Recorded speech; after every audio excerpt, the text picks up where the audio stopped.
வணக்கம் நேயர்களே, உள்ளது உள்ளபடி நிகழ்ச்சியை வழங்குவதற்காக ஆண்ட்ரூஸ். சமீப காலத்தில் இப்போ ரீசெண்டா நடந்த ஒரு செய்தி என்னுடைய மனதை கொஞ்சம் காயப்படுத்தியது அப்படின்னு சொல்லலாம். அது என்னன்னா, ஒரு ஆசிரியர் ஒரு மாணவரை கண்டிக்கிறாங்க. ஆனா அந்த மாணவருடைய பெற்றோர் அடியாட்களோடு பள்ளியிலே எல்லா மாணவர்களும் ஆசிரியர்களும் பார்க்க அடிச்சது அப்படிங்கிற ஒரு சம்பவம்.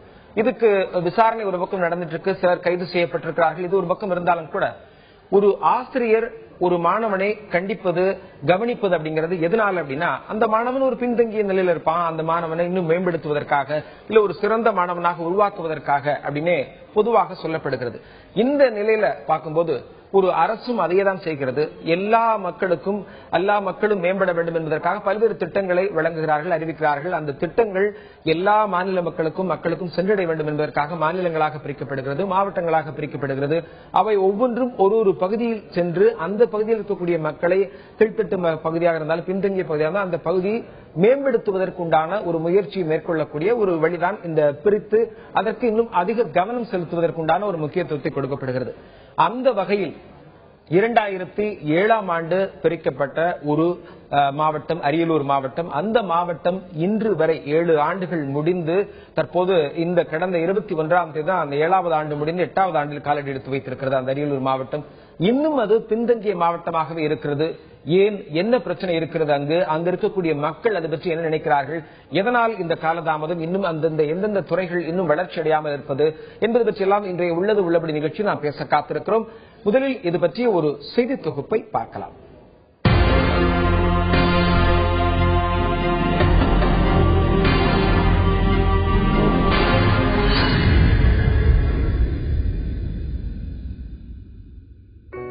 வரலாற்று சிறப்புமிக்க கங்கை கொண்ட சோழபுரம் யுனெஸ்கோவால் உலக மரபு சின்னமாக அறிவிக்கப்பட்டு 1000 ஆண்டுகள் கடந்து உயர்ந்து நிற்கும் பிரகதீஸ்வரர் ஆலயம் உட்பட பல்வேறு வரலாற்று சிறப்புகளை கொண்டது அரியலூர் மாவட்டம்.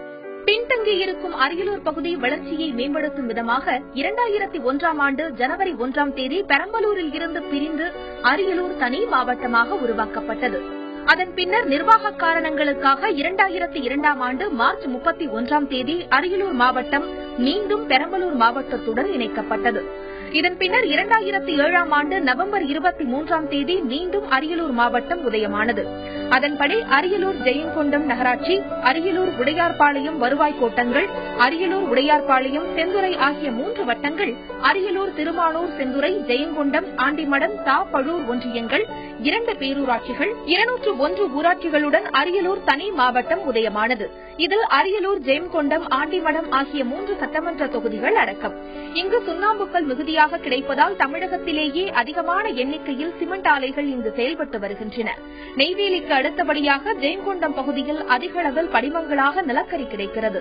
இங்கு கிடைக்கும் கனிமப் பொருட்களை முறையாக கையாள்வதன் மூலம் பல ஆயிரக்கணக்கானோருக்கு வேலைவாய்ப்பு கிடைப்பதுடன் வருவாயும் அதிகரிக்கும் வாய்ப்பு உள்ளது. தனி மாவட்டமாக பிரிக்கப்பட்டு 7 ஆண்டுகளாகியும் சுகாதாரத்துறை, பேரூராட்சி, மின்சாரத்துறை, நீர்வழி பகுதி மேலாண்மை, வேளாண் பொறியியல் துறை, கூட்டுறவுத்துறை, சிறுசேமிப்புத்துறை என 10 துறைகளில் தலைமை பதவிகளில் அதிகாரிகள் நியமிக்கப்படவில்லை. மேலும் அப்பகுதி மக்களின் வாழ்க்கை தரம், தொழில் வளர்ச்சி, உட்கட்டமைப்பு என இன்னும் அந்த மாவட்டம் மிகவும் பின்தங்கிய நிலையில் இருப்பதாக அரியலூர் மாவட்ட மக்கள் குற்றம் சாட்டுகிறார்கள். 8வது ஆண்டிலாவது அடிப்படை வசதிகள் எட்டுமா அரியலூர் மாவட்டம்? அரசின் பார்வை அரியலூர் மாவட்டத்தில் படுமா என எங்கி காத்துக் கொண்டிருக்கிறார்கள் அங்க இருக்கக்கூடிய மக்கள் மட்டுமல்லாமல் சமூக ஆர்வலர்கள். அது பற்றி இன்றைய உள்ளது நிகழ்ச்சியில் பேச காத்திருக்கிறோம். இதற்காக இங்கு அரங்கத்தில் தன்னுடைய கருத்துக்களை பதிவு செய்ய வந்திருக்கிறார் வட தமிழ்நாடு மக்கள் இயக்கத்தினுடைய தலைவர் திரு இறைவன் அவர்கள் நம்மோடு வந்திருக்கிறார். வணக்கம் சார். அதே நேரத்தில் எமது எழும்பூர் அரங்கத்தில் நம்மோடு இணைகிறார் புவியியல் ஆராய்ச்சியாளர் சந்திரசேகர் அவர்கள் நம்மோடு இணைகிறார்கள். வணக்கம் திரு சந்திரசேகர். இதில் நம்ம களத்திலிருந்து எமது செய்தியாளர் அங்க இருக்கக்கூடிய மக்களுடைய மனநிலை, அங்க இருக்கக்கூடிய விவசாயிகள், அங்க மற்றபடி என்ன மாதிரியான வளர்ச்சி எல்லாம் தேவை என்பது பற்றி அங்கு கள நிலவரத்தை நம்மோடு பகிர்வதற்காக நமது செய்தியாளர் ஞானசேகரன் நம்மோடு இணைக்கிறார்கள். இவர்கள் 3 பேரையும் இந்த நிகழ்ச்சிக்கு வரவேற்கிறோம். இதற்கு முன்பாக அரியலூர் மாவட்டத்தை பற்றி ஒரு சில புள்ளி விவரங்களை நாம் தற்போது பார்க்கலாம். அரியலூர் மாவட்டத்தினுடைய பரப்பளவு 1934.01 சதுர கிலோமீட்டர். இதனுடைய மக்கள் தொகை பார்த்தோம்னா 7,52,481. 2011 கணக்கெடுப்பின்படி கல்வி அறிவில் பார்த்தோம் அப்படின்னா 71.99% இங்கு கல்வி அறிவு பெற்றவர்கள் இருக்கிறார்கள். ஆண் பெண் விகிதாச்சாரம் அப்படின்னு பார்த்தோம்னா 1000 ஆண்களுக்கு 1016 பெண்கள் இருக்கிறார்கள். ஆண்களோட பெண்கள் இங்கு அதிகமான அளவில் இருக்கிறார்கள். அதேபோன்று சட்டமன்ற தொகுதிகள் பார்த்தோம்னா 3, அரியலூர், ஜெயங்கொண்டம், ஆண்டிமடம் என்ற 3 சட்டமன்ற தொகுதிகளை உள்ளடக்கியது. வட்டங்கள் 3, அரியலூர், உடையார்பாளையம், செந்துறை என்ற 3 வட்டங்கள் இதில் இருக்கிறது. ஊராட்சி ஒன்றியங்கள் மொத்தம் 6 இருக்கிறது. நகராட்சிகள் 2, பேரூராட்சிகள் எடுத்துக்கிட்டோம்னா 2 பேரூராட்சிகள் இருக்கிறது. ஊராட்சிகள் 201. இதுல வருவாய் கோட்டங்கள் அப்படின்னு அதுல 2 வருவாய் கோட்டங்கள் இருக்கிறது. அது பெரம்பலூர் இருந்து பிரித்தெடுக்கப்பட்டு அரியலூரில் இணைக்கப்பட்டது. வருவாய் கிராமங்கள் பார்த்தா மொத்தம் 195 வருவாய் கிராமங்கள் இதில் உள்ளடக்கியதாக இருக்கிறது. இந்த அரியலூர் மாவட்டங்களை பொறுத்த வரைக்கும் பார்த்தோம் அப்படின்னா அது கனிம வளங்கள் அப்படிங்கிறது ரொம்ப அதிக அளவில் இருக்கு. அதாவது சுண்ணாம்பு, பாஸ்பேட், நிலக்கரி, இயற்கை எரிவாயு இது எல்லாமே அங்க அரியலூர் மாவட்டத்தில் கிடைக்கக்கூடிய ஒரு பகுதியாக இருக்கிறது. பெரம்பலூரிலிருந்து தனி மாவட்டமாக உதயமானது முதல் முறைன்னு பார்த்தோம்னா 2001 ஜனவரி 1ஆம் தேதி முதல் முறையாக பெரம்பலூர் வந்து தனி மாவட்டமாக வளர்ச்சிக்காக பிரிக்கப்பட்டது. மீண்டும் வந்து பாத்தீங்கன்னா ஒரு சில நிர்வாக சிரமங்கள் இருக்கிறதாக கூறி மார்ச் 31, 2002 மீண்டும் இணைக்கப்பட்டது. அது மீண்டும் உதயமானதுன்னு பார்த்தோம்னா நவம்பர் 23, 2007 பெரம்பலூரிலிருந்து அரியலூர் தனி மாவட்டமாக உருவாக்கப்பட்டது. இதனுடைய சிறப்புன்னு பார்த்தோம்னா கங்கை கொண்ட சோழபுரம், யுனெஸ்கோவால் புராதன சின்னமாக அறிவிக்கப்பட்ட பிரகதீஸ்வரர் கோவில், அது மட்டுமல்லாமல் வீரமாமுனிவரால் கட்டப்பட்ட ஏலக்குறிச்சி அடைக்கல மாதா ஆலயம் இருக்கிறது. கரைவெட்டி பறவைகள் சரணாலயம் இருக்கிறது. அங்கு ஒரு மிகச்சிறந்த ஒரு சரணாலயம். சிமெண்ட் உற்பத்தியில பாத்தீங்கன்னா தமிழகத்திலே முதலிடம் அப்படின்னு சொல்லப்படுகிறது. கிட்டத்தட்ட 8 ஆலைகள் கிட்ட அங்க இருக்கு. 100 ஆண்டுகள் பழைய கட்டிடத்தில் இயங்கக்கூடிய, அதாவது பிரதான பிரச்சனைகள் அப்படின்னு நம்ம இப்ப பார்த்தோம் அப்படின்னா அதுல 100 ஆண்டுகள் பழைய கட்டிடத்தில் இயங்கக்கூடிய ஒரு நீதிமன்றம் இருக்கிறது. காவல் கண்காணிப்பாளர் அலுவலகத்துக்குன்னு ஒரு தனி கட்டிடம் இல்லை. தீர்வு காணப்படாத போக்குவரத்து நெரிசலால் திணறும் போக்குவரத்து, இது போன்ற பல்வேறு பிரதான பிரச்சனைகள் அங்க இருக்கிறது. அது போக உயரதிகாரிகள் இல்லாத துறைகள் அப்படின்னு பார்த்தா இது ரொம்ப முக்கியமா பார்க்க வேண்டியது. சுகாதார பிரிவு நலப்பணி பணிகள் இயக்குனர் இல்ல, பேரூராட்சி இயக்குனர் கிடையாது, மின்சாரத்துறைக்கும் தனி ஒரு இயக்குனர் இல்லை, வேளாண்மை துறை, நீர்வடி பகுதி, மேலாண்மை, விதைச்சான்று இதெல்லாம் பாத்தீங்கன்னா அலுவலகங்களே இல்லைன்னு சொல்றாங்க. அதுல உயரதிகாரிகள் இல்ல. வேளாண் பொறியியல் துறை, கூட்டுறவுத்துறை, டாப்கோ, ரேஷன் கடை, பறக்கும் கடை, சிறு சேமிப்பு துறை என இதெல்லாம் உயரதிகாரிகள் இல்லாத ஒரு நிலை இருக்கிறது. பெரம்பலூரில் இருந்து செயல்படக்கூடிய அலுவலகங்கள், ஏன்னா பெரம்பலூர்ல இருந்து அரியலூர் தனியாக பிரித்தெடுக்கப்பட்டதுக்கு அப்புறம் பாத்தீங்கன்னா இன்னும் கூட்டுறவுத்துறை அலுவலகம் அங்க இருக்கு, டாப்கோ அங்க இருக்கு, ரேஷன் கடை, பறக்கும் படை பெரம்பலூர் இருந்து செயல்பட்டுக் கொண்டிருக்கிறது. மின்சாரத்துறை, வேளாண்மை துறை, நீர்வடி பகுதி, மேலாண்மை, வேளாண் பொறியியல் துறை, சுற்றுலாத்துறை, சேமிப்பு துறை என மொத்தம் வந்து பெரம்பலூரிலிருந்து செயல்படக்கூடிய அலுவலகங்கள் இவையாக பார்க்கப்படுகிறது. இப்படிப்பட்ட இந்த அரியலூர் மாவட்டம் பல்வேறு விதமான சிக்கல்களில் இருக்கிறது. இன்னும் வளர்ச்சியை தொட முடியாத அளவில் இருக்கிறது. ஏன்னா வளர்ச்சியை வந்து அவங்க அடையவே இல்லை அப்படின்னு தான் அங்க இருக்கக்கூடிய மக்கள் எல்லாம் சொல்றாங்க. அடிப்படை வசதிகள் கூட இல்லைங்கிறது இன்னும் ஒரு அவலமான ஒரு நிலையாக பார்க்கப்படுகிறது. இந்த நிலையில களத்தில் இருக்கக்கூடிய செய்தியாளர்கிட்ட பேச நினைக்கிறேன். செய்தியாளர் ஞானசேகரன், வணக்கம்.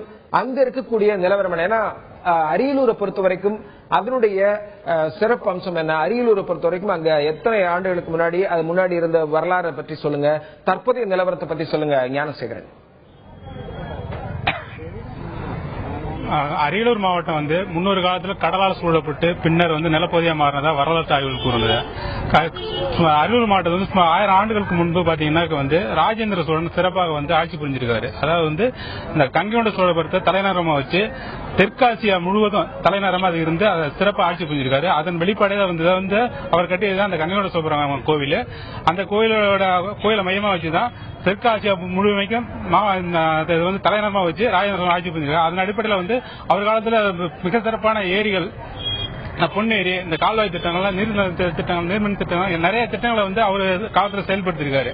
ஆனா காலப்போக்கில் அதன் பிறகு வந்த ஆட்சியாளர்கள் வந்து பெரும்பாலும் வந்து இந்த திட்டங்கள், அதாவது முக்கியமா வந்து இந்த நீர் திட்டங்களை வந்து யாருமே சரியாக கவனிக்கல. முன்னொரு காலத்தில் விவசாயம் வந்து பாத்தீங்கன்னா அரியலூர் மட்டும் சிறப்பா இருந்திருக்குது. அதன் அடிப்படையில் வந்து இப்ப முன்னாடி வந்து திருச்சி மாவட்டத்தோட இணைஞ்சிருந்தது. திருச்சி மாவட்டத்தோட இணைஞ்சதை வந்து தனி மாவட்டமா ஆக்கணும்னு சொல்லி பெரம்பலூரோட வச்சு பெரம்பலூர், அரியலூர் சேர்த்து ஒரு மாவட்டம் ஆக்கியிருந்தாங்க. அரியலூர் மாவட்ட மக்கள் தங்கள் மாவட்டம் முகம் பின்தங்கி இருக்கு, அதனால வந்து எங்களுக்கு வந்து தனி மாவட்டமா அறிவிச்சாதான் எங்க மாவட்டம் வந்து முன்னேறும் அப்படின்னு சொல்லி பல்வேறு கட்சியினரும் பல்வேறு தரப்பு மக்களும் பல போராட்டங்கள் நடத்தினாங்க.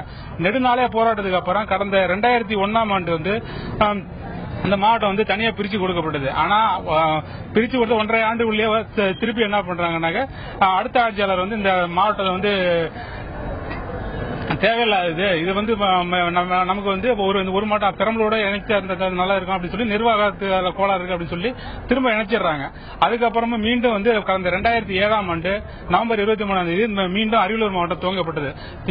இன்றுடன் பாத்தீங்கன்னா வந்து 7 ஆண்டுகள் நிறைவடைஞ்சிச்சு. இந்த மாவட்டம் துவங்கி 7 ஆண்டுகள் நிறைவடைஞ்சு இந்த மாவட்டம் புதுசா உதயமானதுனால பாத்தீங்கன்னா வந்து ஒரு 25 கோடி ரூபாய் மதிப்புல வந்து ஒரு மாவட்ட ஆட்சியர் கிடைச்சிருக்கு. பல்வேறு துறைகளில் பல்வேறு கட்டடங்கள் சில வந்திருந்தாலும் இதனால வந்து இந்த பகுதி மக்கள் வந்து எளிதா வந்து கலெக்டர் தொடர்பு கொள்ளணும் அப்படின்னாக்க இப்ப அருகிலே இருக்கிறதுனால ஈஸியா அதை வாரந்தோறும் வராங்க. பெரும்பாலும் வந்து அந்த குறை கூட்டத்தில் பெரும்பாலான மறுக்க வருது. அதிகாரிகள் மாவட்ட கலெக்டர் எஸ்பி இங்க இருக்கிறதுனால கொஞ்சம் விரைவாக செயல்பட்டு சில நடவடிக்கைகள் எடுக்கிறாங்க.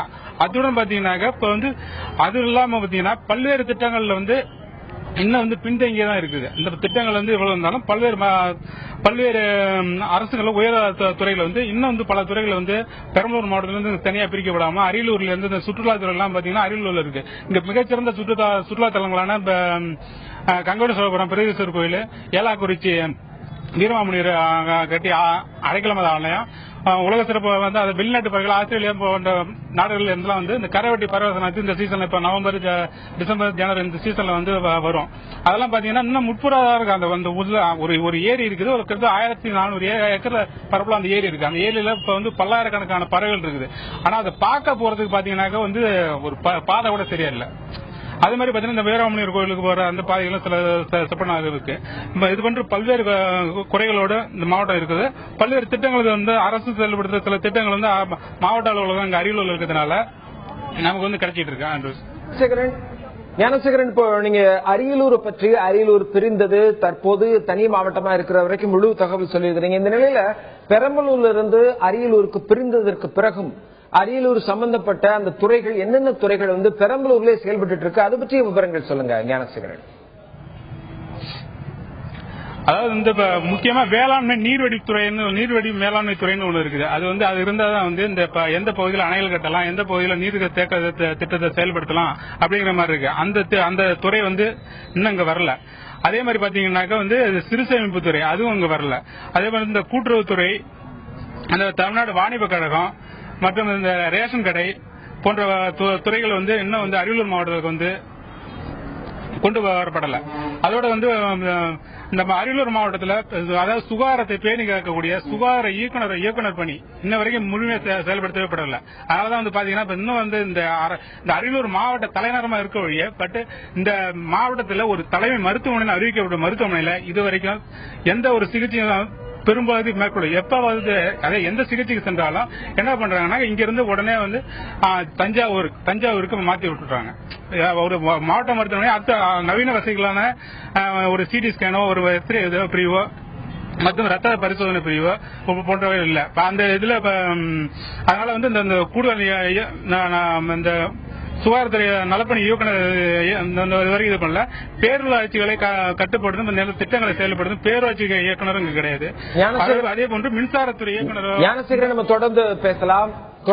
ஞானசேகரன், அரங்கத்தில் வந்திருக்கூடிய இறைவன், உங்கள்கிட்ட நீங்க பிறப்பாவே நீங்க அரியலூர் மாவட்டத்தை சேர்ந்தவர், நீங்க பல ஆண்டுகளாக அங்க இருக்கிறீங்க. இப்போ திருச்சியில இணைஞ்சிருந்தப்போ இருந்த ஒரு அரியலூரும் உங்களுக்கு தெரிஞ்சிருக்கும்.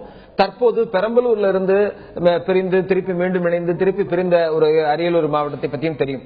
இந்த அரியலூர் மாவட்டத்துல நீங்க என்ன மாதிரியான ஒரு வளர்ச்சியை பாக்குறீங்க? நீங்க ஏதாவது அந்த 7 ஆண்டுகள் ஏதாவது வளர்ச்சி நீங்க பாத்துருக்கீங்களா? அது பற்றி முழு விவரங்கள் சொல்லுங்க. திருச்சியோடு இருந்த பொழுதும் பின்தங்கிய நிலையில் தான் இருந்தது.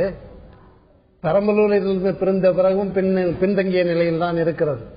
மக்கள் போராடி பெற்ற ஒரு மாவட்டத்தை முன்னேற்ற வேண்டும் என்ற கொள்கை அரசுக்கு இருக்க வேண்டும். அப்படி இருப்பதாக தெரியவில்லை. அங்கே தொழிலகங்கள் நிறைய வந்திருக்கின்றன. சிமெண்ட் ஆலைகள் 7-8 இருக்கின்றன. நியாயமாக பார்த்தால் அந்த மக்கள் பொருளாதாரத்தில் முன்னேறி இருக்க வேண்டும். ஆனால் சிமெண்ட் ஆலைகள் இருக்கின்றனவே தவிர அங்கு அந்த மாவட்டத்தை சேர்ந்தவர்களுக்கு வேலை கொடுப்பதில்லை. இது அரசு கொள்கையாக எடுக்க வேண்டும். ஒரு நிலங்களை வாங்கி கொடுக்கின்ற அரசு அந்த மக்களுக்கு வேலை திட்டத்தை கொடுக்க வேண்டும் என்ற நிர்பந்தத்தை உருவாக்க வேண்டும். அப்படி எந்த அரசும் செய்யவில்லை. முதலில் பிரித்து ஒரு மாநிலம் கொடுக்கப்பட்டது. அப்பொழுது பிரிக்க வேண்டும் என்பதற்காக அவர்கள் பிரிக்கவில்லை. உண்மையிலேயே பின்தங்கி இருப்பது அதை முன்னேற்ற வேண்டும் என்பதற்காக பிரிக்கவில்லை. அரியலூர் மாவட்டம் என்று பெயரிட வேண்டும் என்ற ஒரு கோரிக்கை வைத்த பொழுது பெரம்பலூரை சேர்ந்தவர்கள் அரியலூர் மாவட்டத்திற்கு இணங்காததால் இதை 2 மாவட்டங்களாக பிரித்து பிரச்சனையை தீர்க்கலாம் என்ற ஒரு காரணத்துக்காக பிரித்தார்களே தவிர அது பின்தங்கி இருக்கிறது, அதற்கு முன்னேற்றமான திட்டங்களை வகுக்க வேண்டும் என்று அந்த அரசும் செய்யவில்லை. ஒரு குறிப்பிட்ட மக்களுக்காக ஒரு மாவட்டமா என்று கேட்டு அதிமுக அரசு இதை மீண்டும் இணைத்தது. அதன் பிறகு வந்த அரசு திரும்பவும் இதை பிரித்தது. பிரித்த பிறகு அந்த அரசும் செய்யவில்லை. அதற்கு பிறகு இதை மாவட்டம் ஆக்கக்கூடாது என்று இன்றைய அரசும் எதுவும் செய்யவில்லை. உதாரணமாக ஒரே ஒரு சட்டம் போட்டால் போதும், இந்த சிமெண்ட் ஆலைகள் அங்கே வேலை செய்வதற்கு அந்த மாவட்டத்தைச் சேர்ந்தவர்களை மட்டுமே பணியமர்த்த வேண்டும் என்று கூறியிருந்தால் அந்த மக்கள் ஓரளவு முன்னேறி இருப்பார்கள். இப்பொழுது நம்முடைய செய்தியாளர் சொன்ன பொழுதெல்லாம் நிர்வாக காரணங்களை மட்டும் சொன்னார். நிர்வாக காரணங்கள் வந்தால் ஓரளவு அடிப்படை தேவைகள் பூர்த்தியாகும் என்பது உண்மைதான். ஆனால் இந்த மாவட்டம் முன்னேறி விடுமா என்றால் முன்னேறாது. அதற்கு வேலை திட்டங்கள் அந்த மக்களுக்கு கொடுக்கப்பட வேண்டும். நிலங்களுக்கு கூட அவர்கள் ஒன்றும் பெரிதாக தொகை கொடுத்த நிலங்களை வாங்கவில்லை. அடுத்தது நெய்வேலி நிலக்கரி சுரங்கம் போல் ஜெயங்கொண்டம் நிலக்கரி சுரங்கம் என்று உருவாக்க வேண்டும் என்று 13 கிராமங்களைச் சேர்ந்த நிலங்களை எடுத்தார்கள். 40,000க்கு மேற்பட்ட ஏக்கர் நிலங்களை எடுத்தார்கள். அந்த 13 கிராமங்களிலும் நிலங்கள் ஒரு வலுக்கட்டாயமாக அபகரிக்கப்பட்டது என்றுதான் சொல்ல வேண்டும்.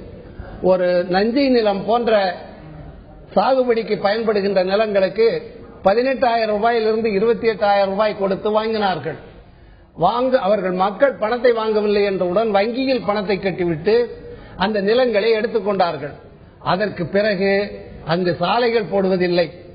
சாலைகளுக்காக பணம் கேட்டால் நிலங்கள் உங்களுடையது இல்லை, அரசுடையது எதற்கு என்று கேட்கிறார்கள்.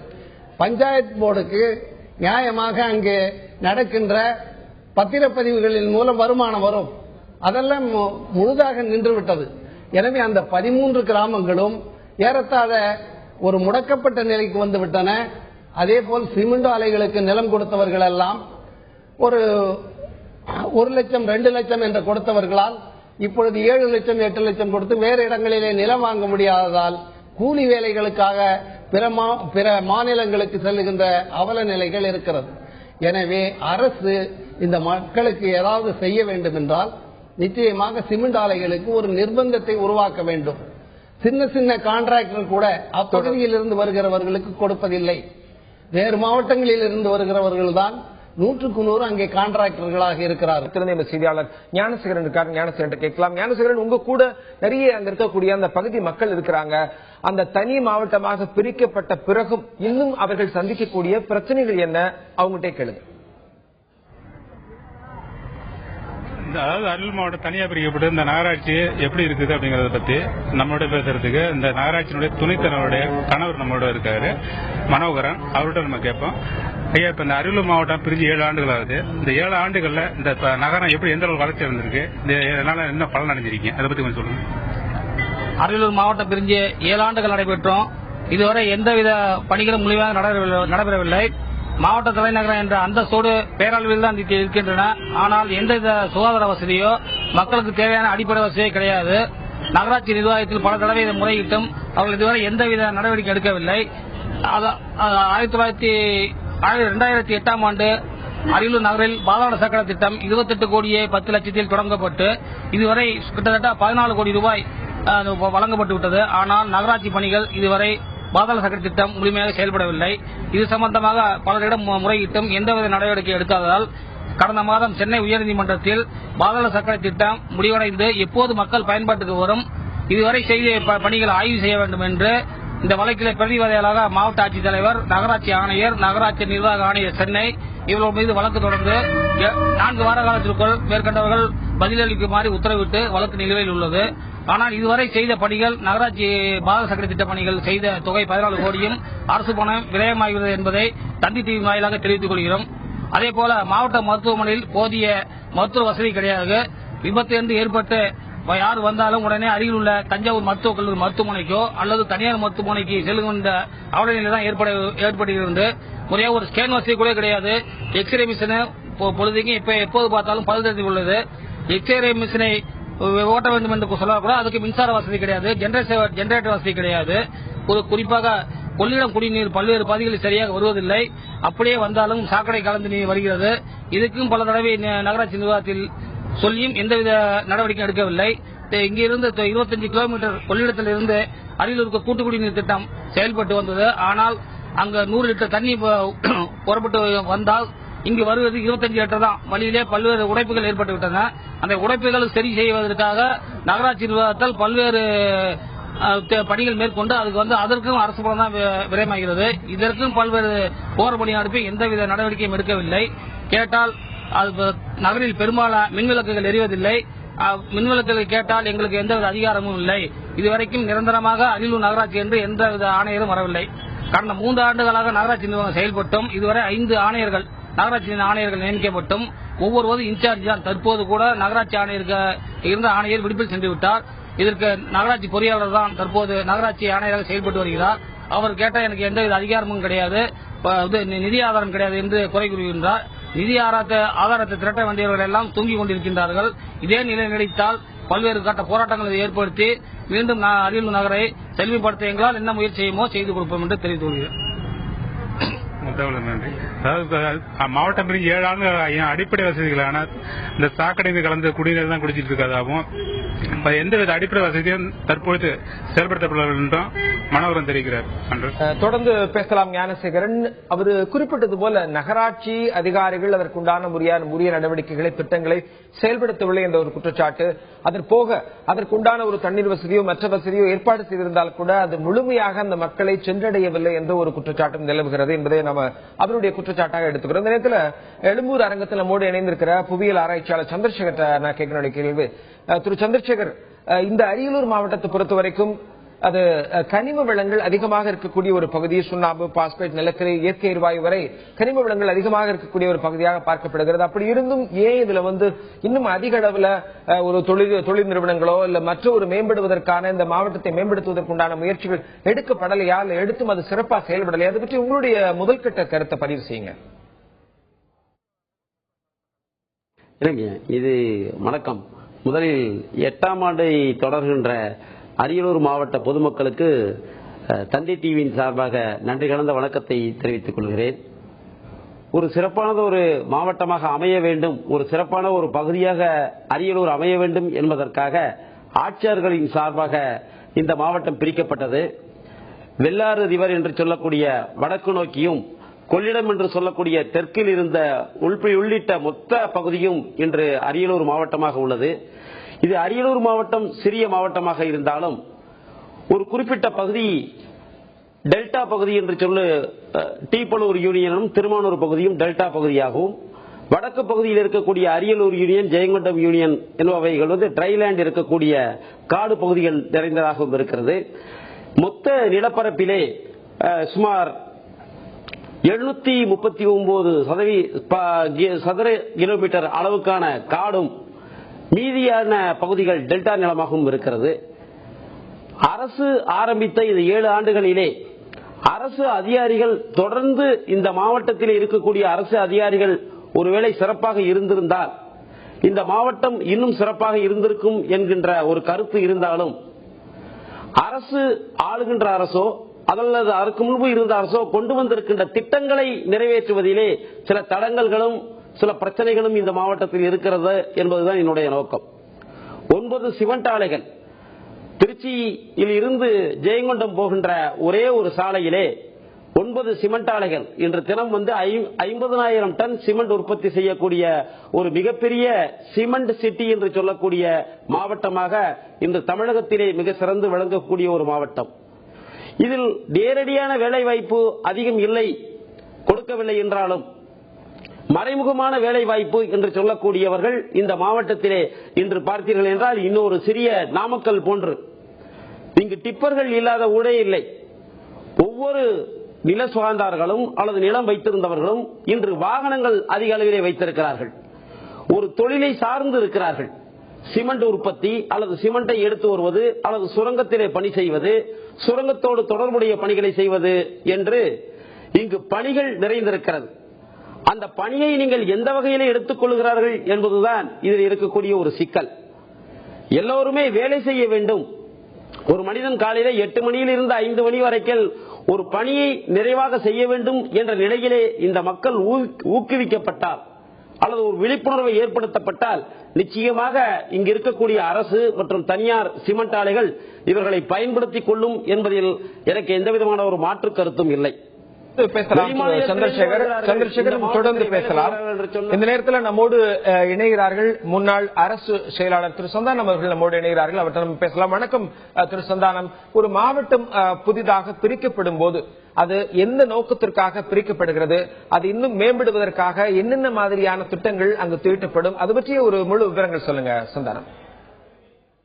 நன்றிங்க. ஒரு மாவட்டம் பிரிக்கப்படும் போது அதில் இருக்கிற தொழில் வளங்களை அது பற்றி அறிக்கைகளை விரைவாக அரசாங்கத்துக்கு அனுப்ப முடியும். ஒவ்வொரு மாவட்டத்துக்கும் உள்ள நிதி ஒதுக்கீடு கிடைக்கும் போது இந்த ஒரு தனி மாவட்டமா ஒரு பகுதி இருக்கும்போது அது ஒரு மாவட்டங்கிற முறையில அதிகமான ஒதுக்கீடு அரசாங்கத்திட்ட பெற முடியும். உதாரணமா GMDIC டிஸ்ட்ரிக்ட் இண்டஸ்ட்ரி சென்டர் பொது மேலாளர் ஒரு மாவட்டத்துக்கு ஒருத்தர் இருப்பார். இப்ப நம்ம பெரம்பலூர் மாவட்டத்துக்குன்னு ஒருத்தர் இருக்கிறதுக்கும் அரியலூர்ல தனியா ஒரு GMDIC இருந்தாருன்னா இங்க இருக்கிற இந்த மாவட்டத்தில் இருக்கிற தொழில் வளங்கள் இடம் கண்டுபிடிச்சு இங்க தொழில் தொடங்க வருபவர்களுக்கு அரசாங்கத்தினுடைய திட்டத்தை சொல்லி அதுக்குரிய சப்சிடி போன்ற கிராண்ட் எல்லாம் வாங்கி கொடுக்கிறது உபயோகமா இருக்கும். வழக்கமா நம்முடைய ஹைரார்கியில மாவட்ட ஆட்சித்தலைவர், அதுக்கு அடுத்த மாதிரி அரசாங்க செயலாளர், பிறகு அரசு முடிவுன்னு போகும். இடையில நம்ம 2 மாவட்டம் ஒரு மாவட்டம் இணையும் போது தாலுகாவிலிருந்து மாவட்டம் போய் மாவட்டம் போற மாதிரி இருக்கும். தனி மாவட்டங்களை செய்யும் பொழுது அந்த வெர்டிகல் லைன்ல ஒரு லெவல் குறைஞ்சி ஒரிசான்டலா நேரா இங்க இருந்து மாவட்டத்துல இருந்து இந்த தலைநகரத்துக்கு ஒரு ப்ரப்போசல் அனுப்பி சாங்ஷன் வாங்குறதுக்கு உபயோகமா இருக்கும். இதுல முக்கியமா அதிகமா ஒரு தொழில் வளரணும் அப்படின்னா தொழில் பேட்டைகள் அதிகமா உருவாகணும். அரசாங்க தொழிற்பேட்டைகளாகட்டும் அல்லது தனியார் தொழில் பேட்டைகளாகட்டும். அப்படி தொழிற்பேட்டை உருவாகும் போதுதான் தொழில்கள் தொடர்ந்து நடக்க முடியும். அதுக்கான வேலை வாய்ப்புகள் அதிகரிப்பேற வாய்ப்புகள் இருக்கும். இதுடைய ஒரு மாவட்டம் பிரிக்கப்படும் போது ஏறக்குறைய 60க்கும் மேலான அலுவலகங்கள் அங்க வர வேண்டி இருக்கும்னு சொல்லி ஒரு ஆய்வுல படிச்சிருக்கேன். காரணம் தாலுகா அலுவலகம் வரும், அப்புறம் பிளாக் டெவலப்மெண்ட் ஆபீஸ் வரும், அப்புறம் சோசியல் வெல்ஃபேர் ஆபீஸ் வரும், அப்புறம் இந்த விமன் டெவலப்மெண்ட் கார்பரேஷன் வரும். இது போல எல்லா ஆபீஸும் அங்க இயங்கும் போது அங்கங்க இருக்கிற குறைகளை வேகமா களைவதற்கு புதிய மாவட்டம் உருவாகும் போது அதுக்கு வசதியாக இருக்கும். திரு சந்தானம், இப்ப இந்த நேரத்துல பெரம்பலூர்ல இருந்து அரியலூர் தனியாக பிரிக்கப்பட்டு விட்டாலும் கூட அரியலூர் இருக்கக்கூடிய ஒரு சில மிக முக்கியமான துறைகளுடைய தலைமை அலுவலகம் பாத்தீங்கன்னா இன்னும் பெரம்பலூர்லயே இணைஞ்சிருக்கு அப்படின்னு சொல்லப்படுகிறது. அதனால என்ன மாதிரியான சிக்கல் இருக்கு, எதனால இது போன்ற ஒரு செயல்பாடுகள் இன்னும் பெரம்பலூர்லயே இணைஞ்சு செயல்பட்டு இருக்கு அப்படிங்கறத பத்தி சொல்லுங்களேன். இல்ல, எனக்கு தெரிஞ்ச வரைக்கும் தொழில் வளம் எடுத்துக்கிட்டா பெரம்பலூரோட அரியலூர்ல தொழில் வளம் ஜாஸ்தி.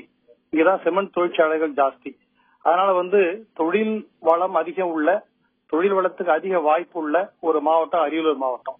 அங்க இருந்து நம்ம பிற அலுவலகங்கள் வரணும் அப்படின்னா மாவட்ட ஆட்சித்தலைவர் மூலமா அரசாங்கத்துக்கு உரிய கவனத்துக்கு எடுத்து சென்று இந்த மாவட்டம் தனியா பிரிக்கப்பட்டு விட்டது, எனவே இதற்கான அலுவலகம் தனியா இயங்கணும், தனியா இதுக்கான அலுவலகம் நியமிக்கணும் அப்படின்னு கேட்டு நம்ம மாவட்ட ஆட்சித்தலைவர் மூலமா அரசாங்கத்திட்ட உத்தரவு பெற்று அந்த அலுவலர்களை இங்க தொடங்க ஆரம்பிக்கணும். தொடர்ந்து உங்களுடைய கருத்தை பதிவு செய்வதற்கு நன்றி திரு சந்தானம். இதற்காக அரங்கத்திலிருந்து தன்னுடைய கருத்துக்களை பதிவு செய்து கொண்டிருக்கிறார் திரு இறைவன். எழும்பூர் அரங்கத்தில் நம்மோடு இணைகிறார் புவியியல் ஆய்வாளர் சந்திரசேகர் நம்மோடு இணைந்திருக்கிறார். களத்திலிருந்து செய்தியாளர் ஞானசேகர் நம்மோடு பேசிக் கொண்டிருக்கிறார். ஞானசேகரன், உங்க கூட இருக்கிற மக்கள்கிட்ட மற்ற பிரச்சனைகள், அதாவது குறிப்பாக ஒவ்வொரு துறைன்னு ஒண்ணு இருக்கு, ஒவ்வொரு துறைகள்ல என்ன மாதிரியான பிரச்சனைகள்? இப்ப கல்வியில பார்த்தா அதிக அளவுல சதவீதம் அங்க இருந்தாலுமே கூட 72% கல்வியாளர்கள் இருந்தாலும் கூட அங்க வேலை வாய்ப்பு இல்லை அப்படிங்கிறது ஒண்ணு. அப்போ தொழில் செய்வதற்கு அங்க ஏற்கனவே சிமெண்ட் ஆலைகள்லாம் நிறைய இருக்கிறது, ஆனாலும் அந்த வேலை வாய்ப்பு கிடைக்கல.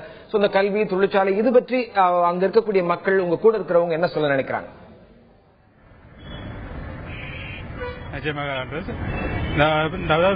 அதாவது கடந்த 100 ஆண்டுகளுக்கு முன்பு, அதாவது பழைய வெள்ளக்காரர்கள் கட்டிடத்தில் இயங்கி வரும் நீதிமன்றத்துக்கு ஒருங்கிணைந்த நீதிமன்றம் வேணும் அப்படின்னு சொல்லி இந்த அரியலூர்ல இருக்க அனைத்து வக்கீல்களும் பல்வேறு போராட்டம் நடத்திருக்காங்க. ஆனா இதுவரைக்கும் அந்த கோரிக்கை செவிக்கப்படல. அதை பற்றி நம்முடைய பேசுறதுக்கு வக்கீல் முத்துக்குமாரன் வந்திருக்காரு, அவர்கிட்ட கேட்போம்.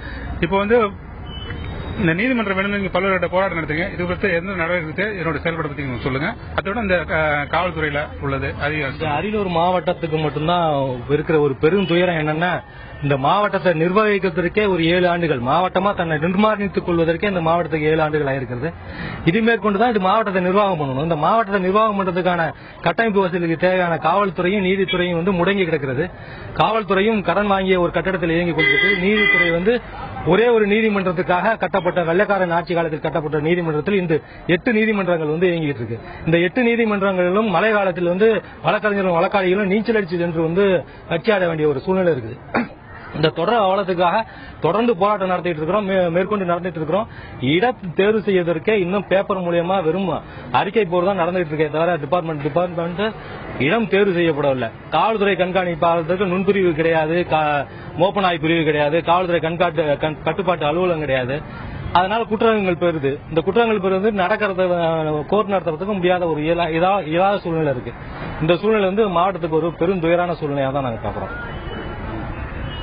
அதோட இப்ப மாவட்டத்தில் 72% கல்வி உரைப்பட்டிருக்காங்க. ஆனா இந்த மாவட்ட இளைஞர்களுக்கு வேலை வாய்ப்பு எதுவுமே கிடைக்கல. இது பற்றி நம்மளோட பேசுறதுக்கு முன்னாள் ஒன்றிய குழு தலைவர் பாலு இருக்காரு. அவர்கிட்ட கேட்கலாம். நம்ம மாவட்டத்தில் 72% படித்த இளைஞர்கள் இருக்காங்க. படித்த கல்லூரிகள் மாவட்டத்தில் 72% இருக்குது. ஆனா இங்க இருக்க மாவட்ட மக்கள் இளைஞர்கள் வேலையில்லா திண்டாளர்கள் வெளிமாநிலம் இருக்காங்க. இதுக்கு காரணம் என்ன? எப்படி சொல்லுங்க, நீங்க சொல்லுங்க. அரியலூர் மாவட்டத்தை பொறுத்த வரைக்கும் மிக மிக பின்தங்கிய மாவட்டம். குறிப்பா இந்த மாவட்டம் எந்த அரசும் தானே வழங்கல. இந்த மாவட்டத்தை மக்கள் போராடி பெற்ற மாவட்டம். முதலில் கலைஞர் கொடுத்தார்கள். திரும்ப அம்மையார் அவர்கள் ஆட்சிக்கு இந்த மாவட்டம் ஒரு சாதியை திருப்திப்படுத்துவதற்காக வழங்கப்பட்ட மாவட்டம் என்று சொல்லி இந்த மாவட்டத்தை எடுத்தார்கள். திரும்ப கலைஞர் நண்பர் மருத்துவர் ராமதாஸ் அவர்கள் வேண்டுகோளை ஏற்றும், அந்த பகுதி மக்களுடைய கோரிக்கையை ஏற்றும் மீண்டும் அந்த மாவட்டத்தை வழங்குகிறேன் என்று சொல்லி இந்த மாவட்டத்தை வழங்கினார்கள். இந்த 2 நிகழ்வுகளும் சட்டமன்ற குறிப்பேட்டில் இருக்கிறது. அத்தோடு அரியலூர் பகுதியை சுற்றி சுண்ணாம்புக்கல் கனிம நிறைய இருக்கிறது. அதை பொறுத்த வரைக்கும் அரசு சிமெண்ட் ஆலையை நிறுவி கிட்டத்தட்ட 30 ஆண்டுகளுக்கு மேலாக இருக்கிறது. அந்த சிமெண்ட் ஆலை துவங்குகிற பொழுது இந்த பகுதியிலே குறைந்தது ஒரு 1500 பேர்கள் இந்த மாவட்டத்தை சார்ந்தவர் வேலைக்கு சேர்ந்தார்கள். இன்றைக்கு அந்த ஆலை வேலை பார்த்த அனைவரும் பணி ஓய்வு பெற்று விட்டார்கள். இந்த அரசு அந்த சிமெண்ட் ஆலை விரிவுபடுத்துகிறேன் என்று சொல்லி ஏட்டளவில் இன்று வரை இருந்து கொண்டிருக்கிறது. அதை விரிவுபடுத்தவில்லை. அடுத்தது இந்த பகுதியிலே தனியார் சிமெண்ட் நிறுவனங்கள் நிறைய இருக்கின்றன. ஆனா அந்த நிறுவனங்களை பணிபுரிவதை பார்த்தால் இந்த மாவட்டத்தை சார்ந்தவர்கள் விரல் விட்டு எண்ணக்கூடிய அளவில் தான் இருந்து கொண்டிருக்கிறார்கள். முழுமையாக இந்த பகுதி மக்களுக்கு வேலைவாய்ப்பு வழங்கவில்லை. அடுத்தது ஜெயங்கொண்டம் நிலக்கரி திட்டம் என்று ஒன்று வந்தது.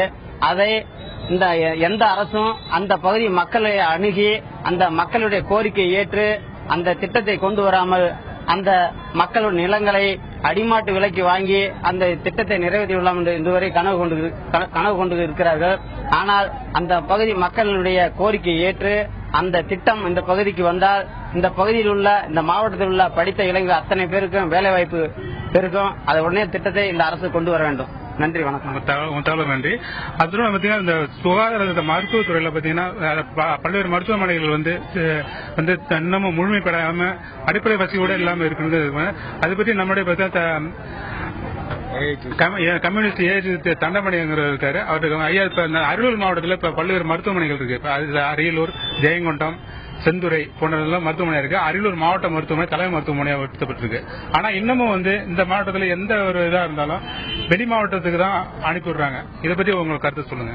மாவட்ட மருத்துவமனை அரியலூரை மாவட்ட மருத்துவ கல்லூரி மருத்துவமனைக்கு இணையாக தரம் உயர்த்தப்படும் என்று ஏற்கனவே தமிழக அரசு அறிவிக்கப்பட்டிருக்கிறது. ஆனா அறிவிப்பே தவிர மாவட்ட மருத்துவ கல்லூரி மருத்துவமனைக்கு இணையாக அரியலூர் அரசு மருத்துவமனை இன்னும் தரம் உயர்த்தப்படவில்லை. ஆக அரசு அறிவிப்பு வெறுமனே இருக்கிறது ஒன்று. இரண்டாவதாக அங்கு ரத்த வங்கி என்கின்ற ஒரு கட்டடம் கட்டப்பட்டிருக்கிறது. அங்க ரத்த வங்கி செயல்பாட்டுக்கு வந்தால்தான் பல்வேறு விபத்துக்கள் ஏற்படுகின்ற பொழுது உயிர் காப்பதற்குண்டான ரத்தத்தை கொடுத்து இங்கேயே அவர்களுக்கு சிகிச்சை அளிக்க முடியும். ஆனால் ரத்த வங்கி இல்லாத ஒரே காரணத்துக்காக சாதாரண ஒரு சின்ன அடிபட்டு வந்தாலும் கூட அனைத்தும் தஞ்சை மருத்துவமனை, திருச்சி என்று அனுப்பப்படுகின்ற பொழுது போகின்ற வழியிலேயே பலர் இறந்து போகக்கூடிய ஒரு துர்ப்பாக்கியமான நிலையிலே இன்றைக்கு தலைமை மருத்துவமனை இருக்கிறது. இன்னும் அங்கு மருத்துவர்கள் பற்றாக்குறை இருக்கிறார்கள், செவிலியர்கள் பற்றாக்குறை இருக்கிறார்கள், மற்ற பரிசோதனை கருவிகள் உட்பட பல்வேறு அடிப்படை வசதிகள் எதுவுமே கிடையாது. இன்னும் சொல்ல போனால் மாவட்ட மருத்துவமனைக்கு உள் சுகாதார சீர்கேடு, நிரந்தர சுகாதார பணியாளர்களே அதிகமாக இல்லை. அங்கு நாய், பன்றி, பாம்பு எல்லாமே அங்கு இருக்கிறது. ஆக இவ்வளவு ஒரு பராமரிப்பற்ற, ஒரு அக்கறையற்ற போக்குதான் அரியலூர் அரசாங்கத்தினுடைய மாவட்ட மருத்துவமனை இயங்குகிறது. அதே போல நகரத்தையும் பார்த்தோமானால் இங்கே பல்லாயிரக்கணக்கான மக்கள் இந்த தலைநகரத்தில் குடியிருக்கிறார்கள். அடிப்படை வசதியில் முதன்மையானது பொது சுகாதாரம். அந்த சுகாதாரத்தை செய்யக்கூடிய பணி நகராட்சி நிர்வாகத்தை சேர்ந்தது.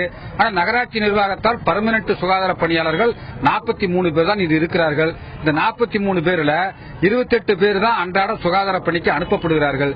மீதி 15 பேர்களும் கலெக்டர் வீட்டுக்கு அவர் வீட்டு வேலை செய்வதற்கு 5 பேர், எஸ்பி ஆபீஸுக்கு ஒருத்தர், இப்படி பல்வேறு வகைகளில் சம்பந்தமில்லாத பணிக்கு அனுப்பப்படக்கூடிய ஒரு மோசமான போக்கு இருக்கிறது. மாவட்ட ஆட்சியர் வேண்டுமென்றால் பணி நியமனம் பண்ணுவதற்கு அதிகாரம் இருக்கிறது.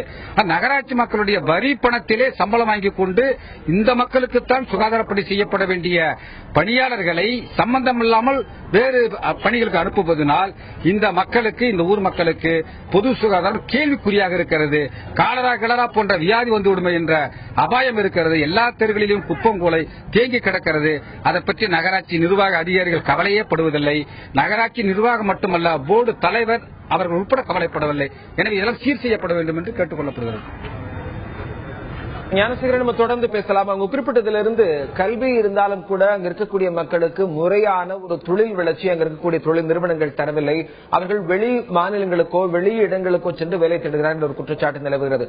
அதன் மூலமாக சட்டம் சீரிடுகிறது. அந்த சட்டத்தை சீர்படுத்துவதற்கு காவல்துறை, நீதிமன்றங்களும் முறையான ஒரு அனுமதியோடு அங்கு செயல்படவில்லை. நீதிமன்றத்தில் அதற்கேற்ற வசதிகள் இல்லை என்ற ஒரு குற்றச்சாட்டை நிலவினார். தொடர்ந்து சுகாதார சீர்கேடு அங்கு அதிகமாக நிலவுகிறது என்ற ஒரு குற்றச்சாட்டை முன்வைத்திருக்கிறாங்க. அரங்கத்திற்கு கூடிய திரு இறைவன் பேச நினைக்கிறேன். இறைவன், அங்க பாத்தீங்கன்னா முந்திரி செம்மண் பகுதி அப்படிங்கறதுனால ஏற்கனவே முந்திரி ஒரு அதிகமாக விளைச்சலை தரக்கூடிய ஒரு மாவட்டமாக அரியலூர் மாவட்டம் இருக்கிறது. அந்த ஒரு நிலையில விவசாயம் அப்படிங்கிறது எந்த அளவுல இருக்கிறது? அங்க அதுலயாவது மேம்படுவதற்குண்டான ஒரு முயற்சிகள் இருக்கா, சாத்தியக்கூறுகள் இருக்கா? முந்திரியை வைத்து மேம்படுவதற்கான மாவட்டம் முழுவதும் மேம்படுவதற்கான சாத்தியக்கூறு இல்லை. விவசாயம் அதற்கான வசதிகளை, அடிப்படை வசதிகளை செய்து கொடுத்தால் நிச்சயமாக அந்த மாவட்டம் முன்னேறுவதற்கு வாய்ப்பு இருக்கிறது. ஆனால் விவசாயத்தை புறக்கணித்துவிட்டு இன்றைக்கு மக்கள் எல்லாம் வெளியிலே செல்லக்கூடிய ஒரு நிலைமை உருவாகி இருக்கிறது என்றால் விவசாயத்தினுடைய வீழ்ச்சியும் ஒரு காரணம். எனவே விவசாயத்தை இந்த அரசு ஒரு கொள்கை முடிவெடுத்து அதை வளர்ப்பதற்கான ஊக்கத்தொகைகள் எல்லாம் கொடுத்து வளர்த்தால்தான் அந்த மாவட்டத்தில் விவசாயம் முன்னேற முடியும். பெரும்பாலும் நீர் வசதி இல்லாத ஒரு மாவட்டம் பெரும்பகுதி. அந்த பெரும்பகுதியில் நீர்பிடிப்பு செய்வதற்காக கொள்ளிடத்தில் உபரி நீர் வருகிறது. உபரி நீர் வீணாக சென்று கடலிலே கலக்கிறது. உபரி நீர் எங்கே வருகிறது? காவிரி நீருக்கே சண்டை போட்டுக் கொண்டிருக்கிறோமே என்று தோன்றும். ஆனால் ஒவ்வொரு 3 வருடத்திற்கு ஒரு முறை உபரி நீர் வருகிறது. அந்த உபரி நீரை அங்கங்கே தடுப்பணைகள் கட்டி அந்த தடுப்பணைகளின் மூலம் இந்த அரியலூர் மாவட்ட வட்டங்களுக்கு திருப்பி விட்டப்படுமானால் விவசாயத்தை மேம்படுத்தலாம். ஆனால் நம்முடைய தமிழக அரசு காவிரியிலும் சரி வேறு எங்குமே அந்த தடுப்பணை கட்டுவது என்ற பிரச்சனையே அவர்கள் கவனம் செலுத்துவதில்லை. உதாரணமாக பாலாற்றில் ஆந்திராவில் 33 கிலோமீட்டர்கள் மட்டுமே பாய்கிறது. ஆனால் அங்கே 32 செக் டேம் கட்டி ஒவ்வொரு செக் டேம் தண்ணி இன்னொரு செக் டேமை தொடுகின்ற அளவிற்கு வைத்திருக்கிறார்கள். நம்முடைய மாநிலத்தில் கிட்டத்தட்ட 220 கிலோமீட்டர் தூரம் பாய்கிறது. ஆனால் செக் டேமை இவர்கள் கட்டுவதில்லை. எனவே தமிழக அரசு காவிரி உபரி நீரை இந்த வறட்சியான மாவட்டத்திற்கு பயன்படுகிற வகையில் ஒரு 4-5 செக் டேம் ஆவது இந்த மாவட்ட எல்லைகளுக்குள்ளாவது கட்ட வேண்டும். அப்பொழுதுதான் இங்கே விவசாயத்தை மேம்படுத்த முடியும். செய்தியாளர் ஞானசேகரன் பேச நினைக்கிறேன். ஞானசேகரன், உங்க கூட அங்க இருக்கிறவங்கிட்ட அது ஒரு மிகச்சிறந்த ஒரு சுற்றுலா பகுதியாகவும் பார்க்கப்படுகிறது. அதுலயும் பார்த்தோம்னா அங்க கங்கை கொண்ட சோழபுரம் இருக்கிறது. அது மட்டும் இல்லாம யுனெஸ்கோவால் உலக மிக பிரதானமான சின்னமாக பார்க்கப்படக்கூடிய அந்த பகடீஸ்வரர் ஆலயம் இருக்கிறது. இன்னும் பல்வேறு விதமான சுற்றுலா தலங்கள் இருக்கிறது. அந்த சுற்றுலாவை மேம்படுத்துவதற்குண்டான முயற்சிகள் மேற்கொள்ளப்பட்டிருக்கிறதா, இல்ல அது பற்றிய நடவடிக்கைகளாக அதை வளர்ச்சி, அதாவது வெளியிலிருந்து வரக்கூடியவங்க என்ன மாதிரியான குற்றச்சாட்டை முன்வைக்கிறாங்க? அதை பற்றி முழு விவரங்கள் சொல்லுங்க. அதாவது 1040 ஆண்டுகளுக்கு முன்பு ராஜேந்திர சோழனால் உருவாக்கப்பட்டது அந்த கங்கை கொண்ட சோழபுரம் நகரம். இந்த நகரத்தை பார்த்தீங்கன்னா இந்த நகரத்திலிருந்து கிட்டத்தட்ட தென்காசியா நாடுகள் முழுவதும் ஆட்சி புரிஞ்சு அதை தலைநகரம் வச்சு ஆட்சி புரிஞ்ச ராஜேந்திர சோழன். இந்த நிலையில அது அருகிலே ஒரு பெரிய ஏரி, வீரான ஏரி போன்ற ஒரு பெரிய ஏரி, பொன்னேரி என்ற ஏரி விட்டு இருக்காரு. அதுல இருந்து பாசனம் பரப்புறது செழிமையா இருந்திருக்குது. அதே போன்று ஏலாக்குறிச்சி, கரவடை பரகரசனம் போன்ற பல இதுகள்லாம் இருக்குது. இந்த சுற்றுலா தலங்களை மேம்படுத்துறதுக்கு பல்வேறு திட்டங்களை அரசு முன் வச்சு அந்த மாவட்ட மக்களுக்கு நன்மையா இருக்குன்னு நம்ம கூட விவசாய சங்க மாவட்ட செயலாளர் உலகநாதன் இருக்காரு. அவருக்கு ஐயப்பன் நம்ம மாவட்டத்தில் பாத்தீங்கன்னா பல்வேறு சுற்றுலா தலங்கள் இருக்குது. இந்த சுற்றுலா தலங்களை மேம்படுத்துறதுக்கு அரசு என்ன செய்யணும், இது செஞ்ச இந்த மாவட்டம் வளர்ச்சி வருமா, அதை பத்தி நீங்க சொல்லுங்க. கரவட்டி பெருதூர், கங்கை கொண்ட சோழபுரம், ஏலாக்குறிச்சி, வீரமாமுனிவர் கோயில், இதுல சுற்றுலா தலங்கள் அமைக்கப்படும் என்று அரசு அறிவித்திருக்கிறது தவிர முழுமையாக செயல்படவில்லை. அந்த சுற்றுலா தலங்களை அமைத்து பொதுமக்கள் பார்வைக்கும் பொதுமக்கள் சுகாதாரத்தை பேணி காக்கின்ற வகையில் அதை அமைத்து தர வேண்டும் என்று கேட்டுக்கொள்கின்றோம். அதேபோல கங்கை கொண்ட சோழபுரத்திலே ஆட்சி பரிபாலனம் செய்த அன்றைக்கு இருந்த ராஜேந்திர சோழன் கங்கை கொண்ட சோழபுரத்துக்கும் அருகாமையிலேயே பொன்னேரி என்ற ஒரு ஏரியை வெட்டி அதிலிருந்து ஒரு 6000 சொச்சம் ஏக்கர் பாசன வசதி கிடைத்துக் கொண்டிருந்தது. விவசாயிகள் முன்னேறி கொண்டிருந்தார்கள் விவசாயத்தின் பயனாக. ஆனால் இன்றைக்கு அந்த ஏரி மேடடிக்கப்பட்டு ஏரி இருந்த அளவிற்கு கரை சென்றிருக்கிறது. கடந்த மாவட்டம், இந்த மாவட்டம் 6 ஒன்றியங்களை உள்ளடக்கிய மாவட்டம், ஒரு சிறிய மாவட்டம். இந்த மாவட்டத்தில் மாவட்ட அலுவலர்கள் வந்தால், அதிகாரிகள் வந்தால் சிறப்பாக இந்த மக்கள் வாழ்வார்கள், நீர் ஆதாரம் கிடைக்கும் என்ற நம்பிக்கையில் பல போராட்டங்களை நடத்தி இந்த மாவட்டத்தை நாங்கள் பெற்றோம், அனைத்து அரசியல் கட்சிகளும். ஆனால் பெற்றதின் பலன் கிடைத்திருக்கிறதா என்று சொன்னால் கிடையாது. ராஜேந்திர சோழனால் வெட்டப்பட்ட பொன்னேரி வெட்டப்படவில்லை. அதே ராஜேந்திர சோழன் கொள்ளிடத்தில் இருந்து தண்ணீர் எடுத்து அந்த பொன்னேரியை நிரப்பி இருக்கிறார்கள். அதுக்கு பேர் பொன்னாத்து வாய்க்கால் என்ற பெயர். அந்த வாய்க்கால் பேர்பாதியிலே தூர்ந்து போய் கிடக்கிறது. இன்று கடந்த 20 ஆண்டுகளுக்கு மேல், 25 ஆண்டுகளுக்கு மேல் இந்த கொள்ளிடத்தில் இருந்து பொன்னேரிக்கு தண்ணி போன வரலாறே இல்லை.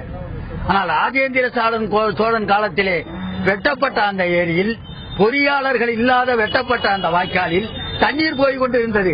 இன்றைக்கு தொழில்நுட்ப வல்லுநர்கள் இருந்தும் அந்த ஏரிக்கு தண்ணீர் போகவில்லை. அதுபோல இந்த மாவட்டத்தில் சுமார் ஒரு 30-40 ஏரிகள், 1000 ஏக்கருக்கு மேல் பெரிய ஏரிகள் வெட்டப்படாமல், நீர்நிலைகளை பாதுகாக்கப்படாமல் இருப்பதோடு மட்டுமல்ல, கொல்லிமலையிலிருந்து வரக்கூடிய நீர் இன்றைக்கு கொள்ளடத்திலே கலந்து கொண்டிருக்கிறது மருதியார் என்ற பெயரிலே. அதில் குறுக்க அணை கட்டி அந்த நீரை தேக்கி இந்த பகுதி மக்களுக்கு பாசன வசதி கொடுத்தால், நீர்நிலைகளை பாதுகாத்தால், நிலத்தடி நீரை பாதுகாத்தால் சுமார் ஒரு 50,000 ஏக்கர் நிலத்தை நீர் கிடைக்கின்ற வகையில் பாதுகாக்க முடியும். அதை எந்த அரசும் செய்யவில்லை.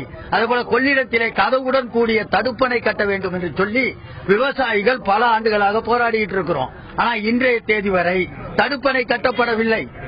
ஆகையினால இந்த மாவட்டம் இன்றைக்கு வடகிழக்கு பருவமழை இல்லாமல் கடந்த 5-6 ஆண்டுகளாக வறட்சியை கண்டுகொண்டிருக்கின்ற மாவட்டமாக இருக்கிறது. இந்த ஆண்டும் வறட்சியை கண்டுகொண்டிருக்கின்ற மாவட்டமாக இருக்கிறது.